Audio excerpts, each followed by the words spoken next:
जर आपण या चॅनलवर पहिल्यांदा आले असाल तर चॅनल सबस्क्राईब करा आणि बेल आयकॉन दाबा, म्हणजे भविष्यात येणाऱ्या व्हिडिओचे अपडेट तुम्हाला नियमितपणे मिळत राहतील.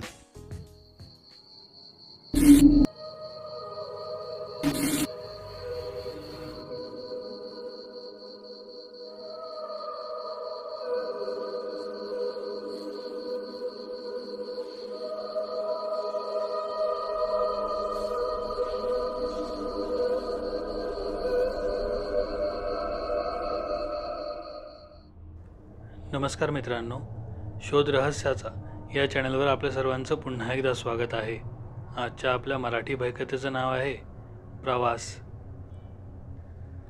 नेहमीप्रमाणे आजही मी शेवटची रातराणी पकडण्यासाठी स्टँडवर हजर झालो होतो. मला माझ्या गावाला म्हणजेच जुन्नरला जायचं होतं. काही वेळाने बस प्लॅटफॉर्मवर आली आणि सर्वजण बसमध्ये चढण्याची गर्दी करू लागले. मीही त्वरित आतमध्ये चढून आपली जागा पकडली. काही वेळात सर्व प्रवासी आपापल्या जागी स्थानापन्न झाले. कंडक्टर काकांनी घंटी मारली आणि प्रवास सुरू झाला. आज माझ्या बाजूच्या सीटवर एक कॉलेज कुमार बसलेला होता. त्याच्या एका कानामध्ये त्याने ब्लूटूथ हेडफोन घातलेला होता आणि तो मोबाईलमध्ये काहीतरी खटपट करत होता. अंगात एक गोल गळ्याचा टी शर्ट आणि जीन्स पॅन्ट असा एकूणच त्याचा पेहराव होता. प्रवास सुरू असताना त्याने 2-3 वेळा माझ्याकडे पाहिले आणि दुर्लक्ष केले. असेही कॉलेजमधल्या मुलांना नवीन लोकांशी बोलायला वगैरे जास्त आवडत नसतं, हे आपल्यालाही माहीत आहे. तो त्याच्याच धुंदीमध्ये होता. असाच काही वेळ बस पुढे जात राहिली. एके ठिकाणी येऊन बस काही वेळासाठी थांबली. तेव्हा आमचं बाहेर लक्ष गेलं. बाहेरच्या बाजूला एक दफनभूमी म्हणजेच सिमेट्री होती. तो कॉलेज कुमार टक लावून त्या दफनभूमीकडे पाहू लागला. त्याच्या हावभावावरनं असं वाटत होतं की तो काहीतरी आठवण्याचा प्रयत्न करत आहे. कंडक्टर काकांनी पुन्हा घंटी मारली आणि बस पुढे निघाली. काही वेळ शांततेतच गेला. शेवटी शांतता भंग करत मी त्याला विचारलं, आत्ता काही वेळापूर्वी गाडी मागे थांबली होती तेव्हा तू बाहेर असं का बघत होतास? तुला कोणी दिसलं होतं का तिथे? त्यावर तो म्हणाला, नाही, खरं तर मला काहीतरी आठवलं होतं. त्यावर मी त्याला विचारलं, हरकत नसेल तर तू सांगू शकतोस? त्यावर तो सांगू लागला. तो म्हणाला, आजकालच्या काळामध्ये तरुण मुलांना म्हणजे माझ्यासारख्या मुलांना भूत, प्रेत, आत्मे अशा या सर्व अमानवी गोष्टींबद्दल खूपच कुतूहल आहे. तुम्हालाही माहीत असेल, आजकाल यूट्यूबवर सुद्धा असे अनेक चॅनल आहेत जे लोकांचे भयानक अनुभव सांगतात किंवा एखाद्या शॉर्ट फिल्मद्वारे ते लोकांना दाखवतात. त्यावर मी हो म्हणालो. तो म्हणाला, असाच एक अनुभव आमच्यासोबतही घडला होता आणि काही दिवसांपूर्वीच एका चॅनलवर आम्ही हा शेअरही केला आहे. आता माझी उत्सुकता शिगेला पोहोचली. मी त्याला विचारलं, नेमका काय अनुभव होता? त्यावर तो सांगू लागला, आम्ही सर्व मित्रसुद्धा भूत, प्रेत या गोष्टींबद्दल खूपच उत्सुक असतो. नेहमी आम्ही कुठले ना कुठले भूताचे किस्से किंवा कहाण्या ऐकत असतो आणि एकमेकाला शेअर करत असतो. आम्हाला याची खूप आवड आहे. आम्ही 3 मित्र आहोत आणि तिघेही सारखेच.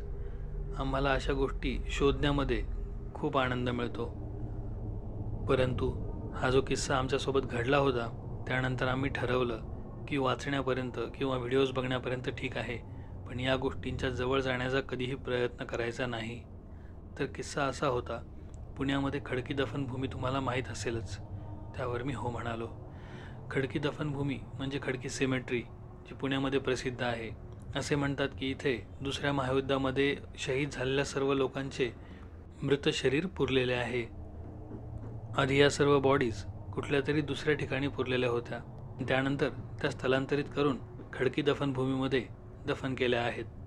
त्यावर मी हो म्हणालो. याबद्दल मीही बरंच काही ऐकलं होतं. इंटरनेटवरही यासंबंधी बरंच लिहिलेलं आहे. तसा तो पुढे सांगू लागला. त्या दिवशी नशेच्या धुंदीमध्ये आम्ही वेगळ्याच तारत होतो. त्या दिवशी आमच्या डोक्यात आलं की आपण कधी या दफनभूमीला भेट दिलेली नाही आहे. आज रात्री 12 वाजता आपण तिथे जायला काय हरकत आहे. असंही आपल्याला भूतप्रेत या गोष्टींबद्दल खूप कुतूहल आहे, तर आपली जिज्ञासा पूर्ण होईल. या विचाराने आम्ही रात्री 12 वाजता खडकी दफनभूमीमध्ये जायचे ठरवले. त्यावर माझा मित्र म्हणाला, रात्री 12 वाजता जाऊन काही होणार नाही, कारण तुलाही माहीत आहे पुण्यामध्ये रात्री 12 वाजता बऱ्यापैकी ट्रॅफिक असते. आपल्याला शांत वेळेला जावं लागेल. जर आपण 12 वाजता वगैरे गेलो आणि कोणी पोलीस कर्मचाऱ्यांनी किंवा आर्मी ऑफिसरने आपल्याला पाहिलं तर फुकट लफडे होतील. त्यापेक्षा आपण रात्री 3 वाजता जाऊ. ही कल्पना तुम्हाला आत्ता ऐकायला खूप मूर्खासारखी वाटत असेल, पण त्यावेळी आम्ही तिघेही दारूच्या नशेत धुंद होतो. त्यामुळे आम्ही तिघेही त्यावर तयार झालो. रात्री 3 वाजेपर्यंत आम्ही सलग ड्रिंक करत होतो आणि नशा आता आमच्या डोक्यावर पूर्णपणे चढलेली होती. त्या धुंदीतच आम्ही बाईक काढली आणि त्या दिशेने जायला निघालो. तसा रस्ता 5-6 मिनिटांचाच होता, त्यामुळे आम्ही लगेच खडकी दफनभूमीच्या बाहेर पोहोचलो. तुम्ही जर कधी त्या एरियामध्ये गेला असाल तर तुम्हाला माहीत असेल की आजूबाजूला जास्त वस्ती नाही आहे. तिथे सुनसान असे वातावरण आहे. आजूबाजूला फक्त गर्द झाडी आणि तुरळक मनुष्यवस्ती असा तो एरिया आहे. रात्रीच्या वेळी तर तो अजूनच भयानक वाटू लागतो. आजूबाजूने येणारे रातकिड्यांचे आणि इतर कीटकांचे आवाज त्या भीतीमध्ये अजूनच भर घालतात. तशा त्या वातावरणात आम्ही तिघेच फक्त त्या रस्त्यावर उभे होतो.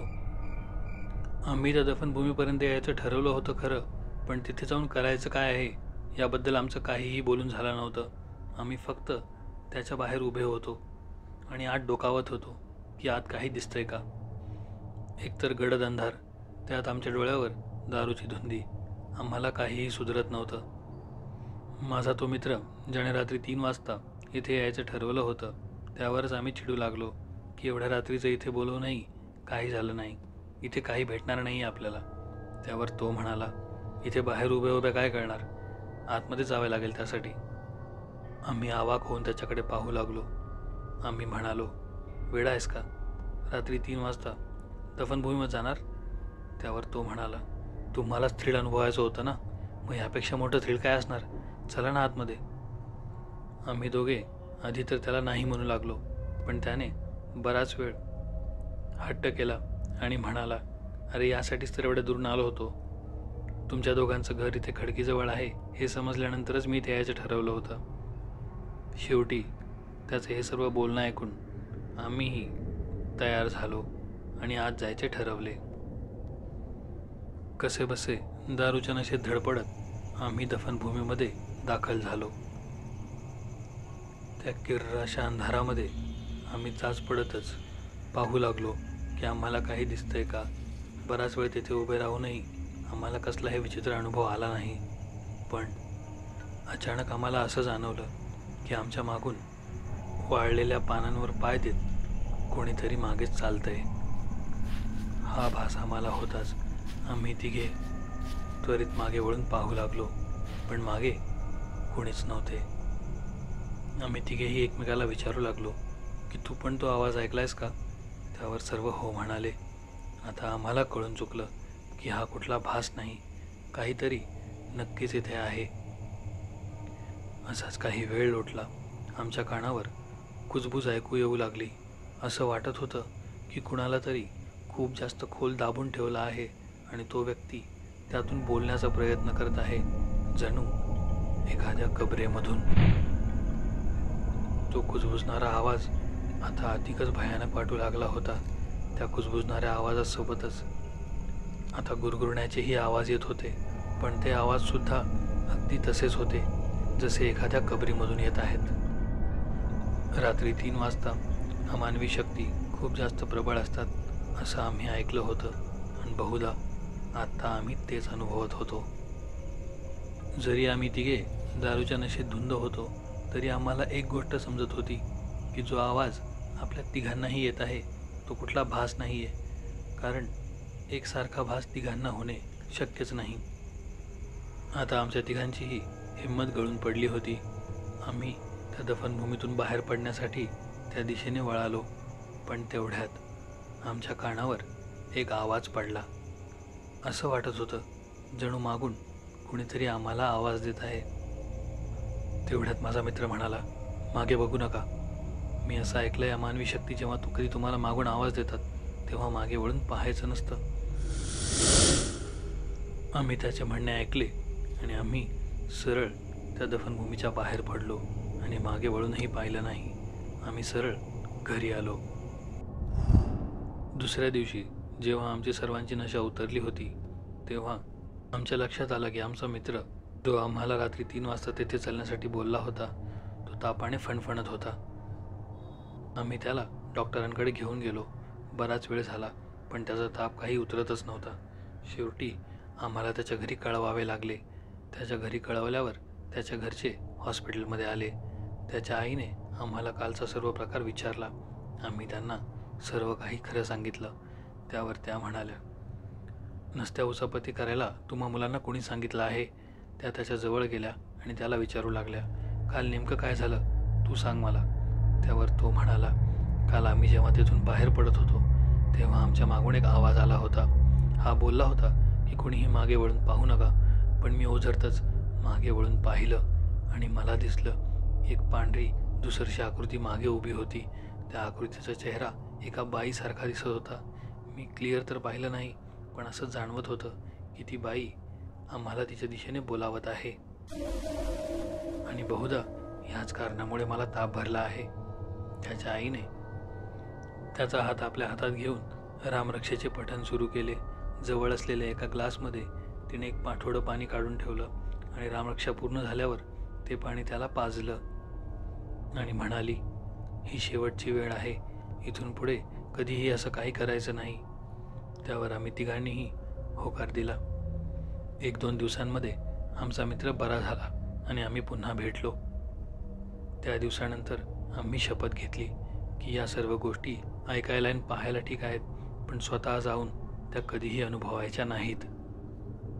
एवढे बोलून तो कॉलेज कुमार गोष्ट सांगायचा थांबला. प्रवास सुरूच होता. बस पुढे जात होती. जात असताना मी खिडकीतनं बाहेर पाहत होतो. विंडो सीटमध्ये बसलेला असल्यामुळे मला बाहेरचं दृश्य स्पष्ट दिसत होतं. बस पुढे जात असताना पुन्हा एके ठिकाणी एक दफनभूमी लागली. मी त्या दफनभूमीकडे एकटक पाहू लागलो आणि मलाही असं जाणवलं की तिथे एक पांढरी दुसरशी आकृती उभी आहे. बहुधा त्या तरुणाच्या ऐकलेल्या गोष्टीमुळे माझ्यावरही त्याचा प्रभाव झाला होता.